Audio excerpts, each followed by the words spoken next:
Welcome to Just Hoops. In today's video, we're going to start diving into the NBA draft a little bit and talk about Mark Williams from Duke. Mark Williams from Virginia Beach, Virginia, went to IMG Academy in high school. He was the Defensive Player of the Year, All Defense, and All ACC in 21-22. He just had a tremendous season, was able to impact the game at an incredibly high level, and is one of the top prospects in this year's NBA draft. Let's dive into some stats a little bit. He averaged 11.2 points per game, 7.4 rebounds, just under an assist per game, but he shot 72.1% from the field, 72.7% from the foul line, and nearly 3 blocks per game. His assist turnover ratio was a 1.0, and his win shares were 6.3. Mark Williams is an outstanding prospect in this year's draft, very unique, is able to impact the game at both ends of the floor, and in this video, we're going to dive into how he can perform and be a big-time player at the next level. We're going to start by diving into his offensive game. Everything offensively for Mark Williams starts and ends with his ability to finish, but his ability to finish at the next level could be seen tremendously through his vertical spacing ability. In all these clips, you'll see his ability to finish above the rim with his great athleticism and tremendous length. But along with that, he has a great understanding of where to be on the floor, finding cracks on the backside, and understanding when he has the ability to be a lob threat or to be a backside threat. And then also with that, he's a tremendous finisher. He's able to finish with either hand. You can see in a lot of these clips, he taps it in, and just a tremendous touch around the hoop. Now let's talk about his ability to roll to the rim.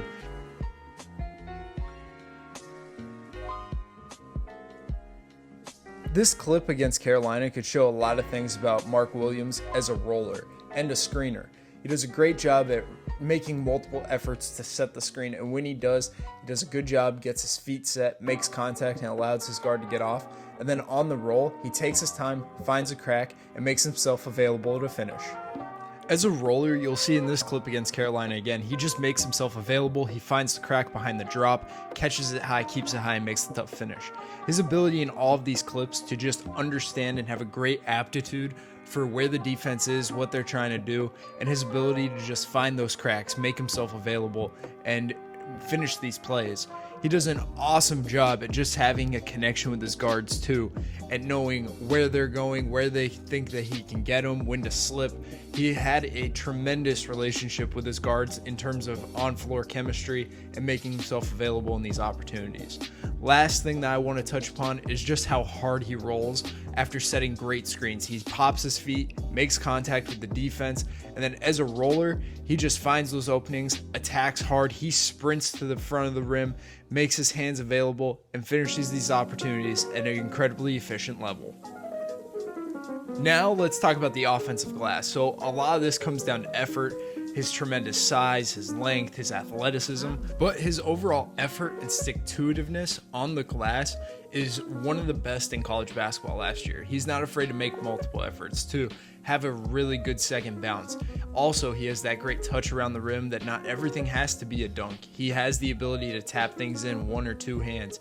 Just his overall effort, though, as a rebounder was one of the best throughout all of college basketball. He just went at the backboard hard. When a shot went up, he found open space, carved it out, and he grabbed the ball, made his hands available, was able to read these misses, and make plays at this end of the floor. And now, let's talk about his post play. So as a post-up big, he didn't get a ton of opportunities, in my opinion, but he showed really good strides in this area of his game from freshman to sophomore year.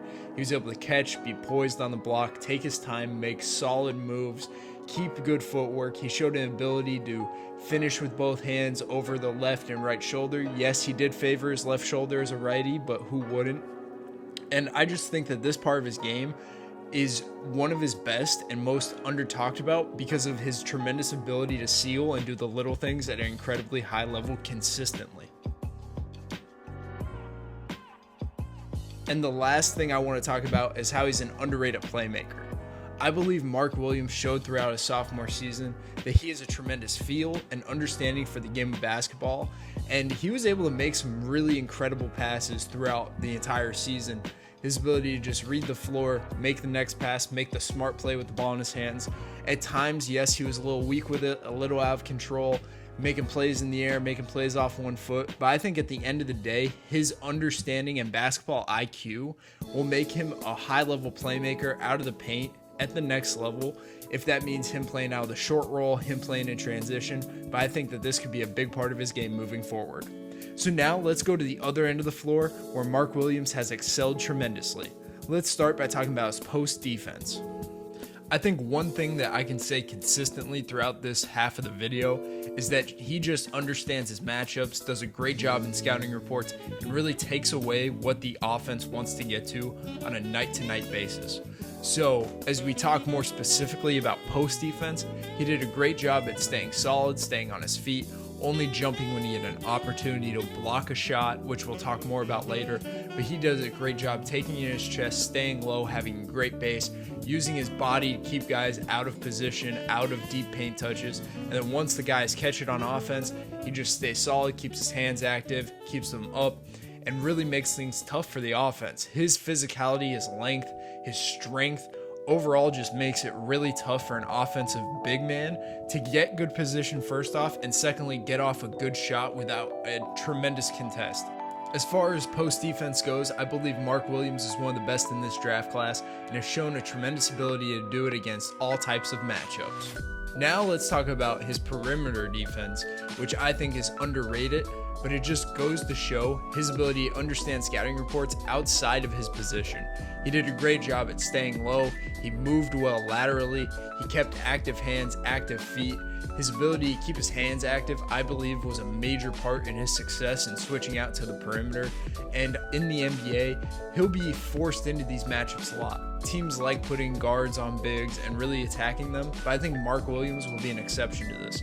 His overall length and athleticism, as I brought up earlier in this video, makes it really tough for people on the perimeter to get by him effectively and make plays.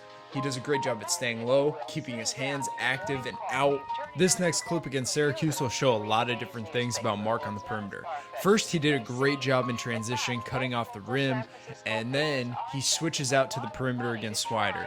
He does a great job at staying low, keeping his hands active. First, he jumps to contest, lands quick, gets back in position, has both hands active and out, makes the contest with a high reach, and just forces a miss. This clip versus Miami is another great example. There's miscommunication in transition. The ball swings, he picks up Wang, he sits low, forces the tough midi with a great contest. His overall ability at this end of the floor to just understand offense, understand what they're trying to do, and take it away and make things tough is tremendous both inside and out. Now let's dive into ball screen coverages with Mark Williams. As a drop, he was great at just understanding where the drive was going, where they wanted to get, and just cutting it off, playing that gray area, playing cat and mouse with the ball, making things tough. In Michigan State, he got caught in 2 ball screens. He did a great job on both of them and making things tough, taking away the layup for the guard, and just making plays consistently. Even if he's out of position with a wrong coverage or screens rejected, his effort and energy at retreating to the rim and making a play down there is great. His second bounce, second effort ability is one of the best, and I believe him as a drop coverage big man is going to be tremendous at the next level with the spacing and his ability to be a one-on-one shot blocker deep in the paint. Against the pop is where we saw some issues due to his want to protect the paint, but I think his ability to rotate out, his athleticism, his quickness, and his just overall length will make things tough on bigs at the next level who want to pop, because he'll be able to contest it from 4 or 5 feet away due to his great length and athleticism. Now let's talk about shot blocking ability, which is, I think, he's the best shot blocker in the draft. His 9'8", 9'9" standing reach, along with a great bounce, just makes him one of the best in college basketball. But we're going to dive into this more from a help side perspective. He did a great job in transition and in the half court at just getting to the hoop, making plays in the paint, and stopping drives at the point of attack. He slides over, is willing from wherever he is to make a play at the rim. If he's in transition and somebody's behind him, he is going to sprint and give an all-out effort to prevent that. In rotations, if somebody has an open three, he's going to fly out and block that three. He just does a great job overall at understanding where the offense is and making plays as a shot blocker all over the floor. Now let's talk a little bit about Mark Williams at the Combine, and I think he showed a lot of good things here. He showed a tremendous handle for his size, that he's going to be able to do 2 or 3 bounces, get in a DHO, play action with the ball in his hands a little bit, which will be a huge plus for any team willing to draft him. Along with that, he showed his athleticism and his length in finishing drills and things of that nature, which we saw throughout the entire season. He's one of the best finishers in the draft in college basketball. But one thing that I think was a major takeaway was his jump shot. He didn't shoot many jumpers throughout college, but his ability to stretch the floor and potentially be a pick and pop threat, be a guy that you can put in the corner and trust to knock down an open three. He has a really smooth release. It's a one motion jumper. And I believe Mark Williams is one of the best players in this draft. In my opinion, he's a top 10 player. He will be able to instantly impact the basketball game as a shot blocking, rim running, diving 5-man that can set great screens, make smart plays with the ball in his hands. And the more he's able to develop over time, develop as a playmaker, get confidence in himself, the sky's the limit for this guy. He can be a multi-time all-star in my opinion. He has all the physical tools you can ask for with great length, great athleticism, and he has a tremendous motor and overall a great character as a person, somebody that can come in the locker room and bring an all-around winning effort. So I hope you guys enjoyed this video, learned something about Mark Williams as we enter the NBA draft. Thanks for watching. Please like, subscribe, and share, and we'll catch you in the next one.